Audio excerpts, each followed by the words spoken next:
আমি এই দুটা জিনিস কোনোদিন খাই নাই। আসসালামু আলাইকুম প্রিয় বন্ধুগণ।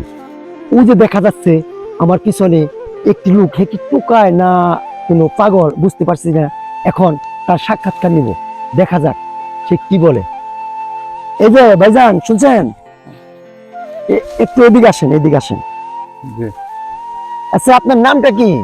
আমার নাম কুদ্দুস। কুদ্দুস। হ্যাঁ। আচ্ছা আপনি কি করেন?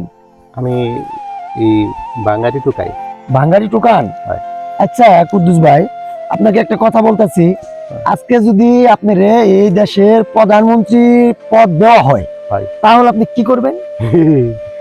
আমি সারাদিন খালি ইলিশ মাছ ভাজা আর গরুর মাংস দিয়ে ভাত খামু।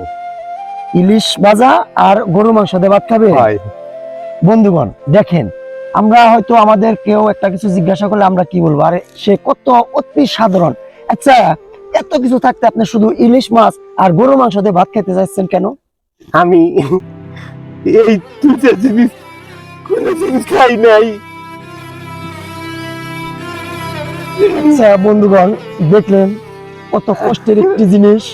এই লোকটি কোনোদিনই গরুর মাংস ইলিশ ভাজা দিয়ে ভাত খায় নাই, তার কত ইচ্ছা সে ইলিশ মাছ আর গরুর মাংস দিয়ে ভাত খাবে। তে বন্ধুরা আপনারা দেখলেন এই সমস্ত লোক অনাহারি থাকে, চেষ্টা করবেন সবাই যাতে তাদের দুবেলা দুমুঠো ভাত তাদের পেটে দিতে পারি, এই চেষ্টায় সবাই করবেন, এর জন্য দোয়া করবেন।